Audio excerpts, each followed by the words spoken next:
Paul Felder is stepping in for Islam Makhachev to take on Rafael dos Anjos at UFC Fight Night Vegas 14 this upcoming Saturday. Matt, this is big news, right? Felder was supposed to be on the commentary team. All of a sudden, now he's in the main event. They're still going 5 rounds. Uh, what do you make of this? This is crazy, right?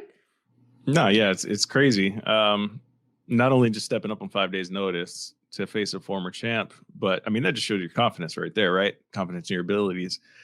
But to do it on 5 days' notice for a 5 rounder is what's crazy to me. And not only that, the cutting down in a lot of weight. There's going to be a lot of weight cutting going on this week, and it's just like, do we really need to? One, do you really still need to even cut weight? And two, why does it have to be 5 rounds? I threw a poll up on Twitter earlier today asking just that: should it be 5 rounds or not? And it's about split, surprisingly. Me personally, I think it shouldn't be. I should just roll it with 3 rounds. And then let's go from there. But I don't know. What do you think about that? It's tough because I love 5 round main events. I've always been a fan. I understand the drawback from a fighter's perspective and how you're in more rounds in the octagon. It's going to wear on you more compared to 3 round fights. I don't know. It's hard. This late in the game, I would be okay with it. I think more so than the 5 rounds compared to 3 is the weight cut for me. I think that combination is crazy. Like, if you're gonna make it 5 rounds, then have it be 170 or a catch 165. They've also added Sean Strickland versus Brendan Allen to this fight card last notice, and they're doing that at 195. They're not being forced to make the full weight cut. I think that makes more sense than doing both the weight cut and 5 rounds this short notice and together. So I could go either way with it. I selfishly want to see that fight go 5 rounds because I think it will be very good and it will be a whole different style of fight. But if they had done 3 rounds, I would have been completely fine with this. One big thing here is that Makhachev obviously pulled out because of an infection that's going around that we've heard. It might be staph, it might be mumps, but this is also something where it's been hard to get him a fight, it seems like, right? It hasn't been an easy task. You had a main event against a big name, that's gone. But Felder stepping in is also a bigger name. So does it elevate the card in your viewpoint? Because I've seen a lot of people on Twitter say they actually prefer this main event than the originally booked one. I mean, they're going to prefer the matchup just because they're two more personalities that people are more familiar with than Makhachev. I mean, Makhachev's a quiet dude.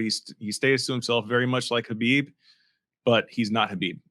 So there's the difference there. But yeah, more people are obviously familiar with Paul Felder because he's on the commentary team. He's very vocal. He's got a good personality. People are, they're fans of Paul Felder, right? He has a nice little fan base here in the States. And of course, his fight style is exciting too. He goes out there and he tries to crack, man. He stays in the pocket. He's just like, let's get it. So he's more of an exciting fighter. So yeah, I get why people are saying this. But does it overall elevate the rest of the card? I don't know if I would go that far. I mean, there's some decent fights, some decent names on this card, but overall, this is not the best card they've put together all year by any means. But for me, like I said, there's a lot of names that I'm interested in seeing fighting just in general on this card. So I'm going to be watching from the beginning per usual, but that's just, I'm different than most. Yeah. I mean, right. Like we always watch from the beginning. That's just how we do it, and I understand the lack of enthusiasm is a nice way to put it in regards to the overall breakdown of the card, because yes, it's not exactly, if this was pay-per-view, I can't say I'd be spending any money on this one. But that being said, there are some exciting prospects. I'm really happy with that Strickland Allen fight. I think that'll actually be a pretty good fight. Late notice, I don't know. We'll see how it goes, but I like that matchup a lot. So I think it could end up being a banger.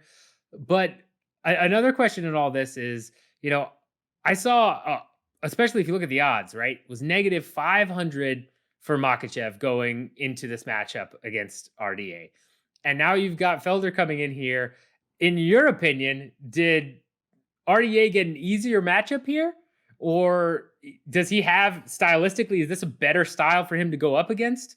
Because I have some thoughts on it, but I want to hear your opinion. He has a better matchup in the fact, or from the perspective that Paul Felder is not nearly as good of a grappler as Makhachev. So it's easier in that department. But what you lose in that, or what you gain in that department, you're going to have to worry about the striking department that much more. So RDA has one more path of victory. Like, he can change up his game plan. He's like, hey, we can go from trying to stuff takedowns and utilize our striking to now we have to be the aggressor with the takedowns and avoid striking. So that's the difference there. Yeah. No, and it should be much more of a, less on the mat, I would imagine, is a good comparison compared to what RDA versus Makachev would have been. Let's get not to cut you off, but not for Oh, nothing. That's the type of matchup that won RDA the championship way back at UFC 185. So, facing a very, very flashy striker, obviously Pettis is way more flashy than Felder, but still an aggressive striker nonetheless. So, yeah, no, that's a very solid point.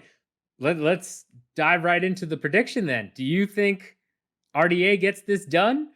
Or do you think Felder comes in on short notice, goes 5 rounds, make the weight cut, and gets another notch on his belt with a big name? I'm going to go with RDA here just because he's had the full camp. He's been ready. He's been preparing for the weight cut. He comes into the week ready to enter his cut. Paul Felder, I guess, has to find his fight gear and tuck away the suit because he was going to be on the commentary team and then figure out everything from there.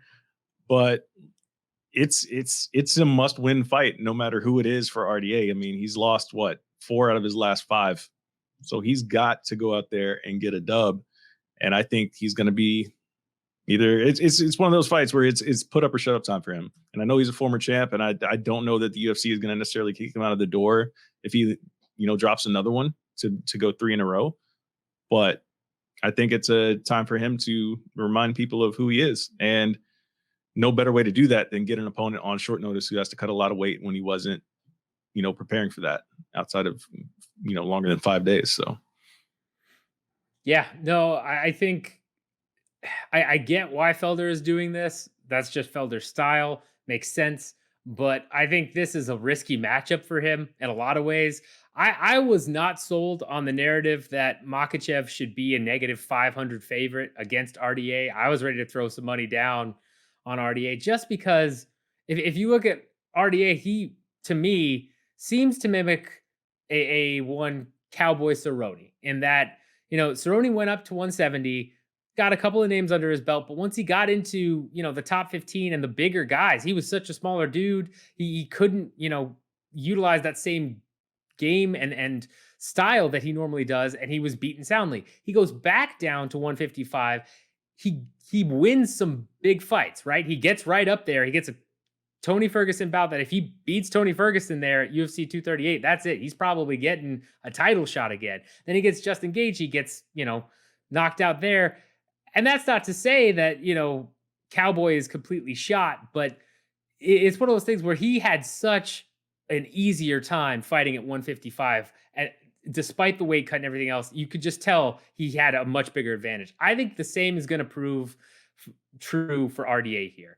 If you look at his last lightweight fights, you've got, losing the belts to Eddie Alvarez in a flurry, right? And then you've got losing to Tony Ferguson, where he still won 2 rounds pretty decisively in a 5-round main event. It was a good back and forth. Tony ran away with it at the end, ended up getting a clear 48-47, but it wasn't like he was just blown out of the water. And he goes up, he looks smaller at 170, especially against some of the people he's fought there.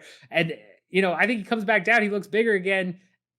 I think he's going to end up doing more damage than people think. And I think he's going to end up at least somewhere in the top 10, top 5 when this is all said and done. I don't know that he'll make another title run, so to speak, but I think he's going to end up a lot like Cerrone, looking better than people thought he has been because he's been fighting at welterweight. So I'm with you there. I think RDA takes this. We'll see what happens. Do you think? Let me ask you this: do you think he finishes Paul Felder? Because that is a tall order, but it is short notice. Tell you what, if he shaves the thick, super thick porn stash off, then yeah, that's when he was in his prime, right? I think that stash is taken away from some of that early RDA viciousness that we used to know. So if he shaves that thing off, then yeah.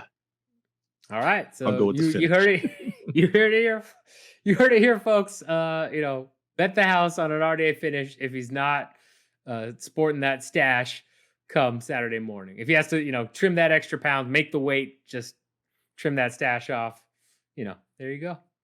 Don't actually do that. Don't actually bet, but you know what we're saying. So.